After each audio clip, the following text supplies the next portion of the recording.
Hello everyone. ஆள் மனசால் நம்மளோட நோய்களை குணப்படுத்த முடியும் அப்படின்னு சொன்னால் நீங்கள் நம்புவீங்களா? கண்டிப்பாக அதுதான் உண்மை.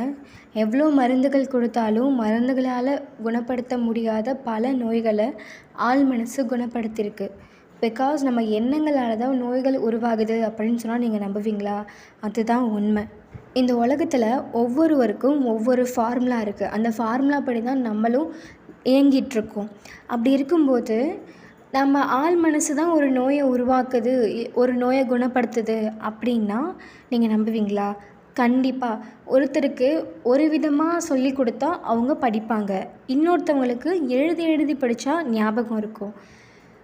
ஃபார் எக்ஸாம்பிளுக்கு நம்ம ஹாஸ்பிட்டல் போகிறோம், நமக்கு உடம்பு சரியில்லை அப்படின்னு ஹாஸ்பிட்டல் போகிறோம் வச்சுக்கோங்களேன்.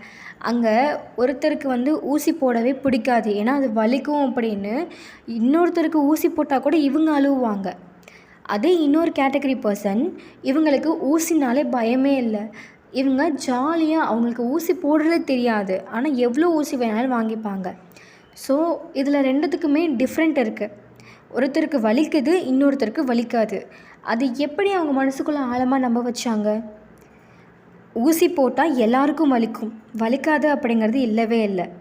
ஆனால் இவர் ஏன் வலிக்காதுன்னு நம்பி எத்தனை ஊசி வேணாலும் போட்டுக்கிறாரு?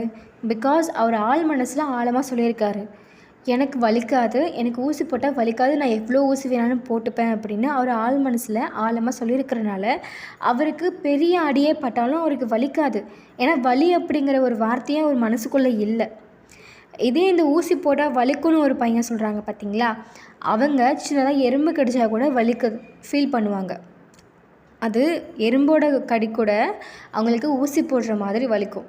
ஏன்னா நானுமே இந்த மாதிரி சுச்சுவேஷனை ஃபேஸ் பண்ணியிருக்கேன். சின்ன வயசுலேருந்து ஊசி போட்டால் எனக்கு வலிக்கும் அப்படின்னு மற்ற குழந்தைங்க அழுறதை பார்த்து நானுமே என்னென்னா ஊசி போடுறதுக்காக எங்கள் அப்பாவையும் கூட்டிகிட்டு போய் நான் ரொம்ப அழுதத்தில் வந்திருக்கேன்.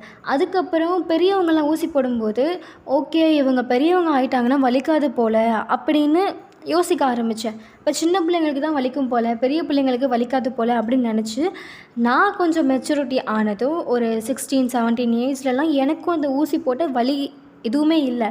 அப்போ நான் நம்பினது தானே. ஏன்னா அப்போவும் சின்ன பிள்ளையாக இருந்தாலும் வலிக்கும், பெரிய பிள்ளையாக இருந்தாலும் ஊசி வலிக்கும். அப்போ நான் எங்கே மிஸ்டேக் பண்ணியிருக்கேன்? வலிக்கும் அப்படின்னு நினச்சி என் மனசுக்குள்ளே ஆழமாக பதிய வச்சுருக்கேன். அதுவும் ஒரு லிமிட்டட் தான். சின்ன பிள்ளையாக இருந்தால் வலிக்கும், பெரியவங்களாக இருந்தால் வலிக்காது. ஏன்னா அதுக்கான சக்தி கொடுத்துரும். ஸோ எவ்வளோ வலியை வேணாலும் தாங்கிக்கிறதுக்கான சக்தி எனக்கு கிடச்சிரும். ஸோ பெரிய பிள்ளையாக ஊசி போட்டோம்னா நம்மளுக்கு வலிக்காது அப்படி நான் நம்புகிறேன். ஸோ அப்படி நம்புறதுனால தான் எனக்கு அந்த ஊசி சின்ன பிள்ளையில் வலித்த ஊசி பெரிய பிள்ளையில் போட்டால் கூட வலிக்கலை. அது மாதிரி